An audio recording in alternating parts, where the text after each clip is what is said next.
मेरा नाम रमेश चंद्र यादव है। मैं राजस्थान से सीकर डिस्ट्रिक्ट नीमका थाना से रहने वाला था। जन्म भी वहीं हुआ था, एक छोटा सा गांव है माकड़ी, उसी में ही। और उसके बाद मैं एजुकेशन वगैरह भी 10th तक मैंने ग्रामीण क्षेत्र में ही की। उसके बाद में मेरे बड़े भाई साहब यहाँ उदयपुर में नौकरी करते थे, सेटलमेंट ऑफिस में अमीन की पोस्ट पे थे। आगे मेरे को भी पढ़ाई जारी रखनी थी, कुछ अच्छा करने का मन बना हुआ था। ग्रामीण क्षेत्र से शहरी क्षेत्र में आने का अनुभव पहली बार मिला। उदयपुर आए, कॉलेज वगैरह मैंने सब यहाँ से ही किया थे। कॉलेज वगैरह सब उदयपुर से किया। मैंने आर्ट्स सब्जेक्ट में किया, उसमें ज्योग्राफी, हिंदी। तो ज्योग्राफी सब्जेक्ट मुझे काफ़ी अच्छा और वो लगा, तो इसमें सर्वे वगैरह का था, लैंड के बारे में उसी समय से थोड़ा इंटरेस्ट हुआ। और परिवार में हम 5 भाई 1 बहन है, काफ़ी लंबा परिवार था। उसके बाद में कॉलेज होने के बाद फिर आगे गवर्नमेंट जॉब का विचार किया। तो उस समय वांट्स निकलती थी, पर कंपटीशन भी अच्छे भारी होते थे। उसके दौरान ही मैंने बीएड किया, और बीएड करके कि टीचर बन जाएंगे, अच्छी लाइफ है, अच्छा अनुभव है, अपना जो भी विचार हैं वो एक दूसरे में वो करेंगे, इसके सोचते बीएड किया। फिर कुछ समय 1-2 बार कंपटीशन दिया, पर गवर्नमेंट जॉब नहीं मिला बीएड करने के बाद भी। उसके बाद में मेरे इधर उधर भटके, प्राइवेट स्कूल ज्वाइन किया, उसमें भी कुछ कम आमदनी पे एक बार तो अपना काम शुरू किया। उसी दौरान 1-2 साल उसमें किए जिसमें 500-600 रुपये मिलते थे। तो उसे उस जीवन को आगे बढ़ाना, ये समस्याएं धीरे धीरे भारी लगने लगी, तो सोचा कि वापस कुछ किया जाए। तो उसी दौरान हमारे खुद का जैसे एक बड़े भाई थे जो ट्रक चलाते थे, उनका कहीं एक्सीडेंट हो गया, तो आगे उसमें भी नहीं कुछ कर पाए। फिर वो ट्रक संभालना मेरा काम हो गया। मैं 2000 के लमसम की बात है, 2001 में। तो हमारी गाड़ियाँ जो थी, मेरा बिल्कुल इस फील्ड से कोई लेना देना नहीं था, न कोई एक्सपीरियंस था, न इसके बारे में कोई जानकारी रखता था।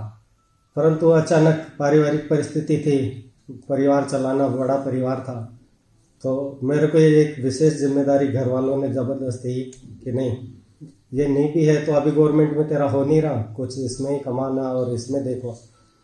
मैंने 2-3 साल तक खुद ट्रक चला के और परिवार की अच्छी स्थिति बनाई। उसके बाद में वापस मैंने मेरे इसी टीचिंग लाइन के लिए भी काफ़ी प्रयास किया कि भाई एक टीचर बन जाए, ये हो जाए।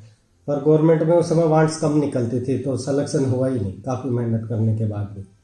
उसके बाद में पैरा टीचर्स में हमारा वो हुआ, तो गवर्नमेंट ने एक वो स्कीम ही बना दी कि अब डायरेक्ट भर्ती नहीं होगी पैरा टीचर में, के थ्रू पी टीचर फिर या दूसरा ऐसा। तो मैंने पैरा टीचर में भी नौकरी की 1200 रुपये पर मंथ में, और वो भी उदयपुर की दूर दराज तहसील मिली दरियावत, जहाँ पे आदिवासियों का वो काफ़ी बड़ा संघर्ष और बहुत मेहनती वाला काम देखा हमने, उससे ही लगा। फिर मैंने पैरा टीचर में भी नौकरी 4-5 साल की। उसके बाद फिर ये कंपटीशन और दिया, पर गवर्नमेंट में सफलता नहीं मिली लास्ट तक भी। उसके बाद में डायरेक्ट ही समायोजन हुआ जिसमें हम यहाँ आए। उसके बाद मेरे को उदयपुर आने को मिला। उदयपुर में ही मैंने पूरी तैयारी करके और कलेक्ट्रेट में जो जॉब हासिल किया। फिर सर्वे का काम हमारे बड़े भाई साहब भी करते थे, उनके साथ रह के मैंने भी सीखा देखा। तो उसके बाद में मैंने यहाँ जो सेटलमेंट कार्यालय था, इसमें लैंड रिकॉर्ड का काम होता था। मैं यहाँ पहली बार आया और कंप्यूटर का काम मेरे को डायरेक्ट सौंपा गया, जबकि मुझे कंप्यूटर तक चलाना नहीं आता था। पर एनआईसी कार्यालय था जिसमें इलेक्शन का काम चल रहा था, उस समय चुनाव संबंधित कार्य। तो हमारे एक अधिकारी थे जितेंद्र जी वर्मा, DIO, उन्होंने बहुत अच्छा, और उनके साथ में एक और हैं मजर हुसैन ADIO साहब, इन दोनों ने मुझे उत्साहित किया कि तेरे को कंप्यूटर नहीं आता, कोई बात नहीं, तो इसका अनुभव ले, सीख, हम तेरे को पूरा सपोर्ट करेंगे। इसी दौरान मैं वहाँ रुक गया सर। और मेरे को उस समय कंप्यूटर ऑन करने का बटन तो पता था, पर बंद करने के लिए मैं बटन ढूंढता रहता था कि कंप्यूटर बंद कहाँ से होगा। पर उनका अच्छा वो सहयोग रहा, जो उन्होंने प्रेशर भी किया कि नहीं तेरे को सीखना ही है, पढ़ाई लिखाई सब कुछ तूने करके भी देख ली, फिर भी ज़िंदगी में क्या मिल रहा है, कैसे मिल रहा है, इसलिए एक्सपीरियंस तो बहुत ज़रूरी है। कुछ सीखेगा, अनुभव होगा, आगे बढ़ेगा। तो उसी दौरान उनका सहयोग इतना अच्छा मिला कि वहाँ पे जो स्टाफ था उनका अच्छा सहयोग मिला, तो मुझे कंप्यूटर सीखने को मिला। उस समय गवर्नमेंट में भी लैंड रिकॉर्ड जो होता है, अपने ज़मीनों के बारे में जो विचार काम थे, उनका काम भी वहीं चल रहा था।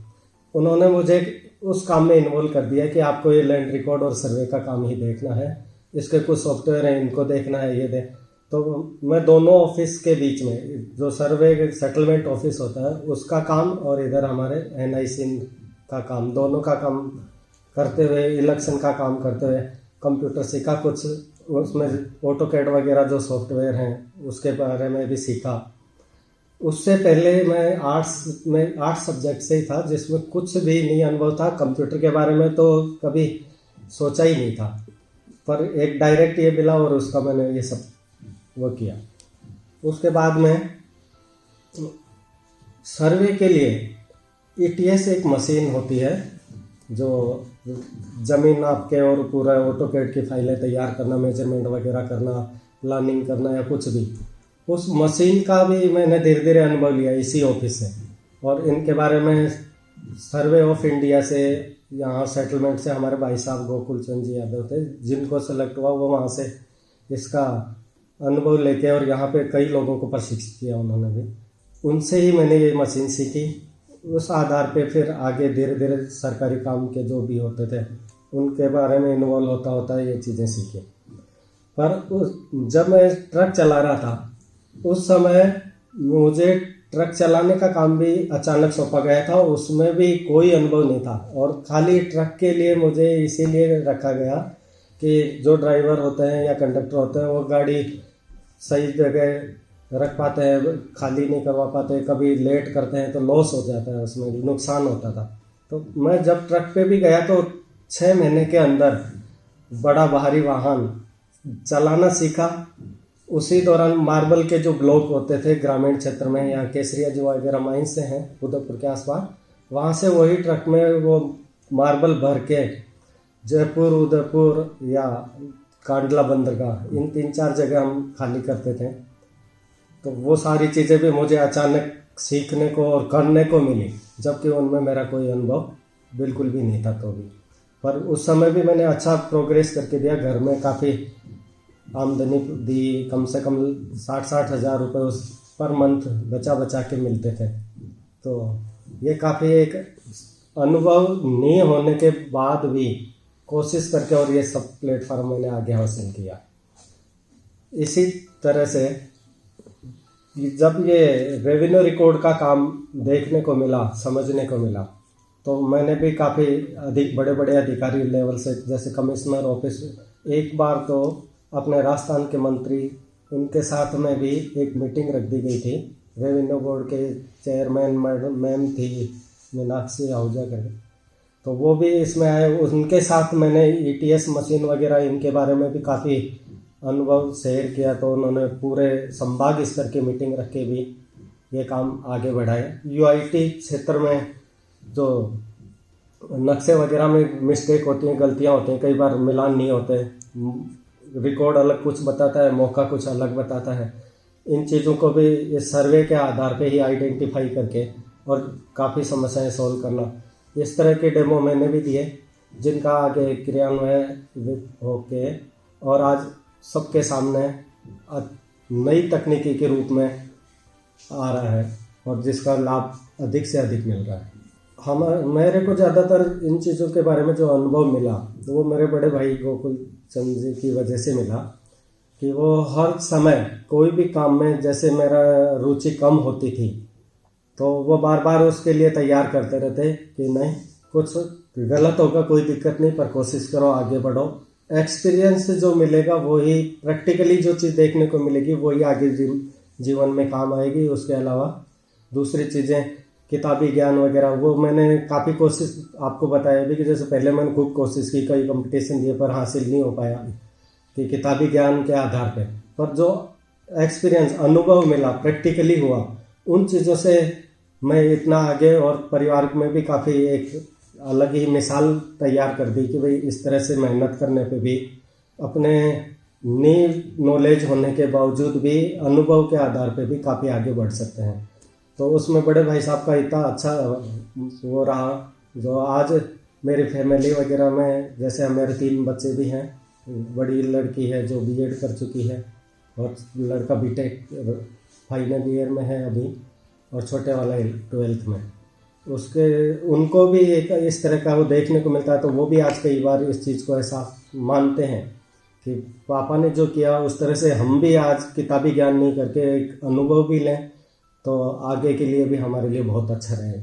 आज का जो समय है सर, जिस स्थिति पे मैं आज पहुंचा, अगर मुझे वापस पुराना समय मिले और मैं कुछ अच्छा करना चाहूँ तो सबसे पहला तो मैं यही कहूँगा कि जो किसान भाई लोगों के लिए ज़मीन का मामले जो बार बार होते हैं, जिनसे उन खुद को भी एक जानकारी नहीं होती है कि मेरी ज़मीन में किस तरह से क्या दिक्कत है, क्या रिकॉर्ड अपडेट नहीं है और क्या गलती की वजह से मैं आज भी बार बार वो करता हूँ। तो मैं जहाँ तक मेरा मानना यह है कि मैं अगर पुराना समय मुझे मिले तो मैं एक अच्छे अधिकारी, गवर्नमेंट एम्प्लॉय, अच्छे अधिकारी के रूप में ज़मीनों के बारे में जो समस्या हैं उनको काफ़ी सुधार कर सकता था और आज भी कर सकता हूँ।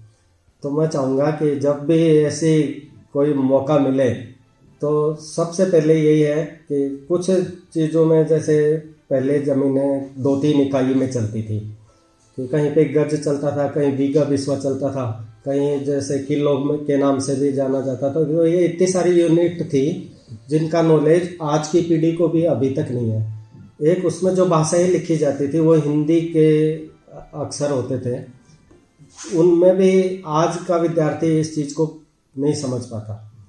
तो मैं चाहता कि ये सारी चीज़ें दुरुस्त करके और जो आधुनिक भाषा या लैंग्वेज जिसको हर आदमी सामान्य रूप से समझ सकता है उसमें इनको तैयार किया जाता और आगे बढ़ाया जाता, वो काम सबसे बेहतर होता।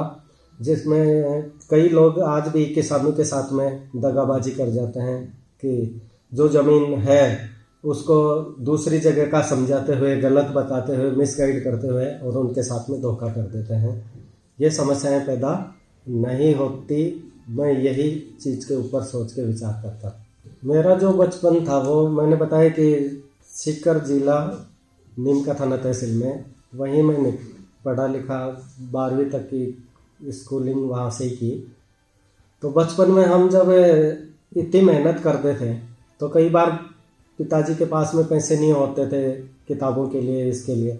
तो जैसे गर्मियों की छुट्टियाँ जो पड़ती थी उसमें हम गांव में ही, जैसे पहाड़ी क्षेत्र होता, वहाँ पत्थर तोड़ के भी और थोड़ा बहुत उनकी हेल्प करा के और पैसे इकट्ठे करते थे।